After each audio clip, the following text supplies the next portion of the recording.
Continuando con cinemática, en este video vamos a ver el movimiento circular uniforme.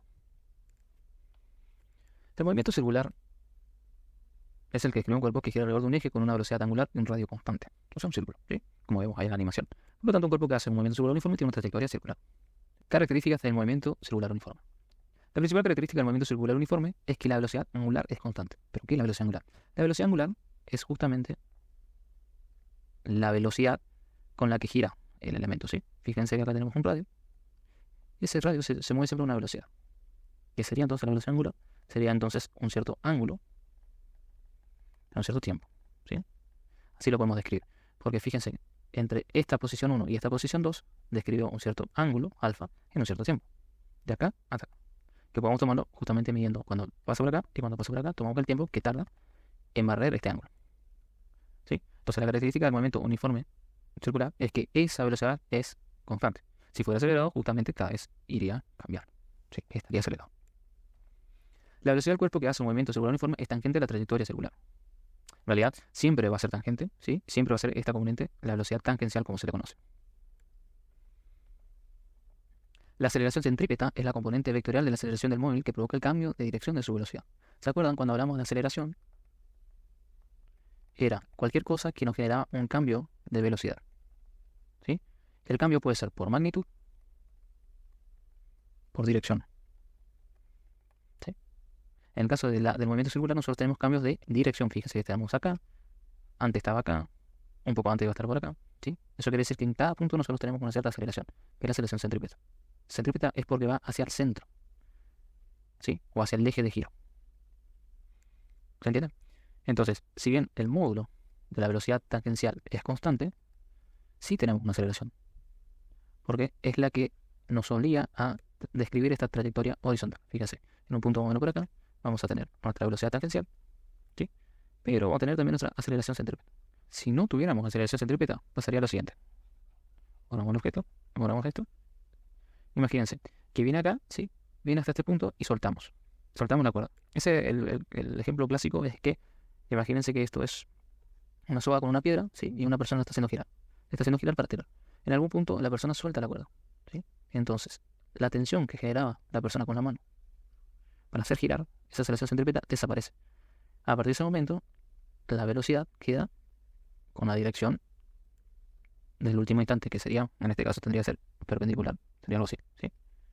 A partir de ese punto, si nosotros cortamos el hilo, imagínense que cortamos el hilo, el objeto se va a ir y va a describir, en este caso, como vimos antes, un movimiento parabólico, ¿sí? Que sería un tiro parabólico. Entonces, pueden imaginarse a la aceleración centrípeta como ese cable que une el objeto, ¿sí? Que está girando, al centro de giro, al eje. Si se suelta el cable o no está la aceleración centrípeta, el objeto se va a desplazar y va a perder la trayectoria circular, ¿sí? En cambio, si tenemos de vuelta esta aceleración, nos va a obligar siempre a hacer esta trayectoria. La aceleración angular y tangencial de un cuerpo móvil que realiza un movimiento circular uniforme son nulas, ya que su velocidad tangencial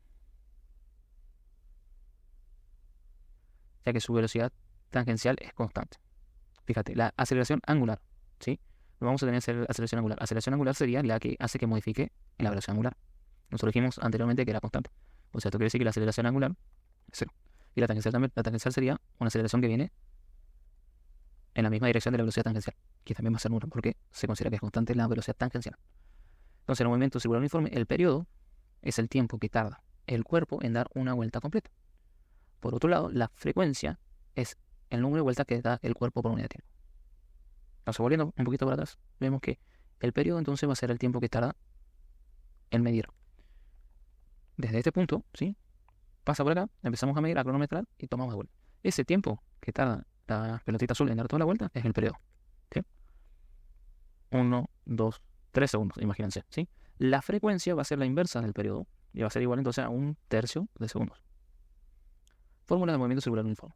Después de ver la definición de movimiento circular uniforme y su característica, vamos a ver cuáles son las fórmulas que nos permiten resolver el ejercicio de estos movimientos. El desplazamiento angular es el ángulo, ¿sí?, que se desplaza el cuerpo que está haciendo el movimiento circunferencial uniforme. O sea, fíjate, tenemos un ángulo inicial y un ángulo final. Se puede calcular dividiendo el desplazamiento lineal por el radio de la trayectoria circular. ¿Qué es esto? Delta S es este arco. Es este arco, ¿sí? Dividido R, siendo R el radio. Desplazamiento lineal. El desplazamiento lineal entre dos puntos de una circunferencia va a ser directamente el arco de circunferencia, ¿sí? La velocidad angular entonces va a ser ese desplazamiento angular con respecto a un tiempo. Es muy homólogo a decir distancia sobre tiempo, ¿sí? Es velocidad. En este caso la distancia se mide con ángulos de desplazamiento. La velocidad tangencial va a ser igual a la velocidad angular multiplicado por el radio de la trayectoria. ¿Eso qué quiere decir? Que a medida que nos vamos alejando, fíjense esto, a medida que nos vamos alejando del centro, ¿sí? Del centro donde gira el elemento, la velocidad angular cada vez es mayor. Vamos a tomarlo así. ¿Sí? Esto es la velocidad tangencial, es cada vez mayor. Eso ustedes lo pueden imaginar de vuelta con la persona que está haciendo girar una piedra, ¿sí? Con un hilo, ¿sí? Lo está haciendo girar. Entonces, cuanto más largo es el hilo o el radio, ¿sí? Mayor va a ser la velocidad tangencial que tiene el objeto, justamente por esta ecuación. La aceleración centrípeta es igual al cuadrado de la velocidad, ¿sí? Sobre el radio. Esta ecuación viene de una parte de energía que podemos ver más adelante. Entonces termina siendo la velocidad angular al cuadrado por el radio. ¿Por qué? Decimos que la velocidad tangencial es la velocidad angular por el radio. Entonces la aceleración centrípeta es la velocidad tangencial al cuadrado sobre el radio. Y nos queda omega al cuadrado por el radio. Como vimos, el periodo era el tiempo que tardaba en la partícula en dar una vuelta completa. Venir, estar en todas estas posiciones hasta llegar al mismo punto. Y es la inversa de la frecuencia. Además, y la frecuencia es entonces el número de vueltas que da el cuerpo por unidad de tiempo. Además, la velocidad angular es el periodo y la frecuencia de uno. Además, la velocidad angular, el periodo y la frecuencia de un movimiento circular uniforme están relacionados matemáticamente mediante la siguiente ecuación. Velocidad angular es igual a 2pi sobre el periodo. O sea que es igual a 2pi por la frecuencia. ¿Sí? Las siglas RPM significan revoluciones por minuto, o sea, vueltas por minuto. ¿Son medidas de qué? De frecuencia. Si yo digo 500 RPM, estoy diciendo que tengo 500 vueltas por minuto. Está girando eso, ¿sí?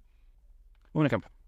Se hace girar una pelota sobre un círculo horizontal de 50 centímetros de radio a razón de una revolución cada 2 segundos. Encuentra la aceleración centrípeta de la pelota. Bueno, la distancia que la pelota viaja por cada revolución son 2 por pi por radio. Bueno, veamos. ¿Cuál es la longitud de circunferencia? ¿Se acuerdan? Tenemos una circunferencia de un cierto radio o diámetro. Tenemos un cierto diámetro, ¿sí? La longitud de la circunferencia viene dada por pi veces el diámetro. Como el diámetro es igual a 2 veces el radio, también puede ser entonces 2pi por radio, que es lo que aparece acá. ¿Sí? Eso sería una vuelta. Entonces, la distancia que recorre la pelota por cada revolución sería 2pi por 0,5 metros, o sea, 3,14 metros. Y por consiguiente, como cada revolución requiere de 2 segundos, su rapidez sería 1,57 metros segundo, o sea, 3,14 metros sobre 2 segundos. Por lo tanto, la aceleración centrípeta de la pelota aquí va a ser igual. La aceleración centrípeta era velocidad tangencial al cuadrado sobre el radio.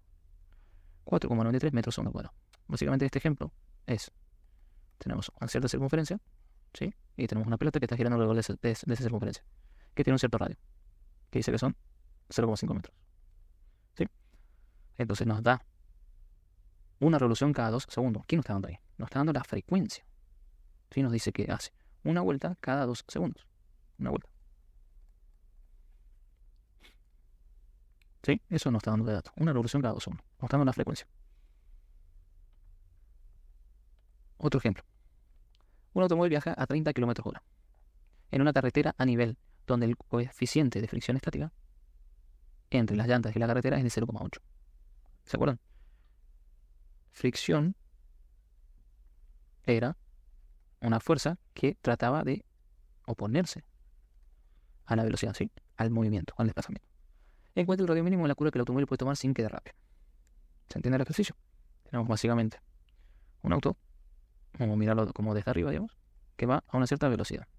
En algún punto el auto tiene que tomar una curva, ¿sí? Cuando se hace el diseño de carreteras, no se puede poner cualquier curva, cualquier radio acá, ¿sí? Porque imagínense si es un radio muy chico, la curva sería muy cerrada y el auto no podría llegar a tomar a una velocidad considerable esa curva. Terminaría despistando.